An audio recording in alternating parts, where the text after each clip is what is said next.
The flashlight cut through dust that had not stirred in 300 years. Doctor. Elena Voss lowered her respirator and whispered to her colleague. This ceiling is too smooth. Her gloved fingers traced carved constellations that spiraled down into darkness. Below the Anatolian plateau, a city slept beneath its own twilight. In her notebook, she wrote the date, the coordinates, and a single sentence. Entrance sealed with mercury compounds. Designation. Node 7. She could not explain why the ancient builders had buried their work beneath a layer of star charts, nor why those charts pointed toward a date that had not yet arrived. The discovery near Kayseri, Turkey, in September 2014, was not accidental.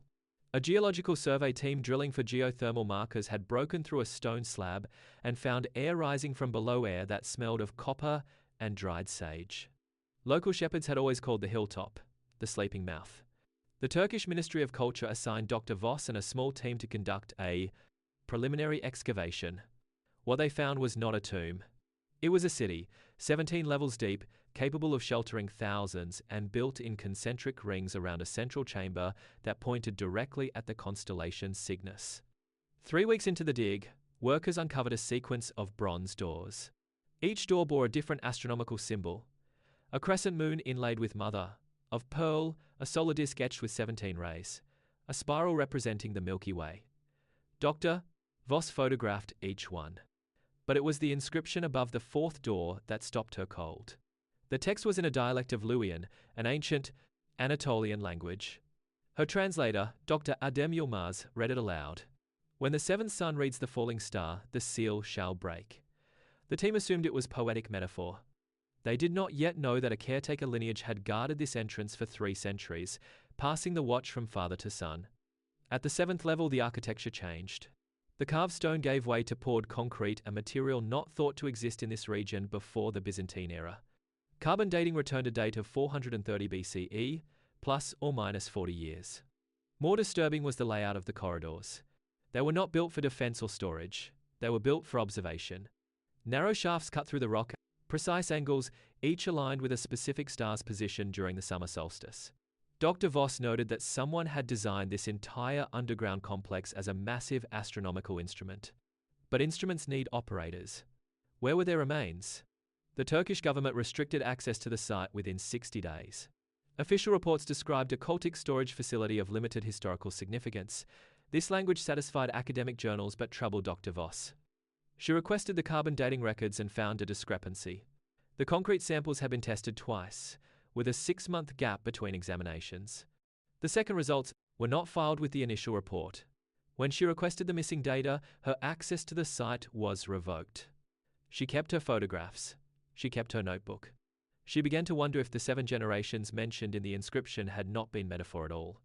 In 2017, a construction project 40 kilometers east uncovered a secondary entrance, a vertical shaft sealed with the same mercury compound found at Node 7. Satellite imagery showed 17 similar hills within a 100-kilometer radius. Each hill contained the same concentric ring pattern visible from above. Dr. Voss cross-referenced the locations with astronomical data from 440 BCE. Every site aligned with the position of a bright star during the vernal equinox. The pattern was not random. It was a map, a celestial calendar etched into the Anatolian earth. Someone had spent decades planning and constructing this network. But the network was not complete. The 17th site, at the center of the pattern, remained sealed. Archaeologists who visited Node 7 offered a reasonable theory. This was a network of underground granaries, adapted by a mystery cult for astronomical observation. The star charts were symbolic. The mercury seals were preservative measures. The 7 generations referred to a succession of priest astronomers who maintained the sites until the cult dissolved. Dr. Voss accepted none of this.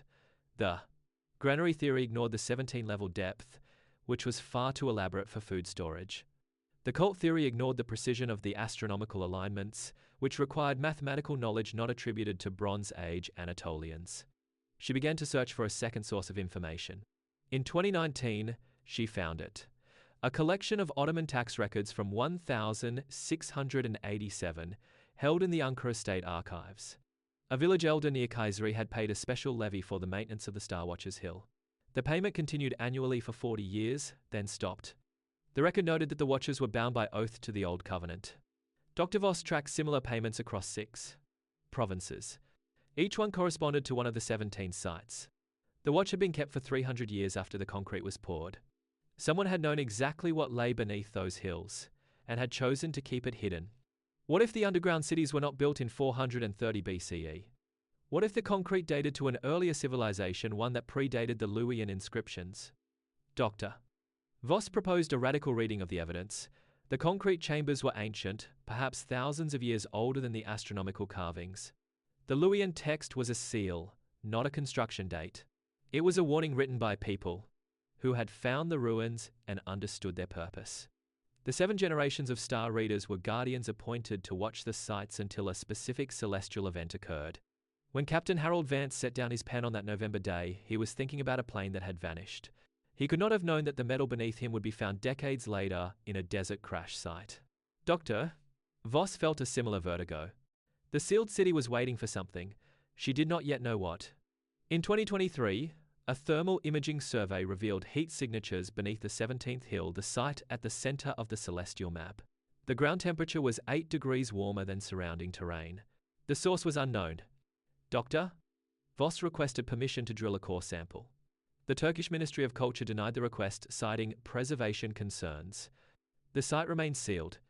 Local shepherds still call it the sleeping mouth. Some nights they say the ground breathes. Open question. Were the star readers protecting the world from what lies below, or protecting what lies below from the world?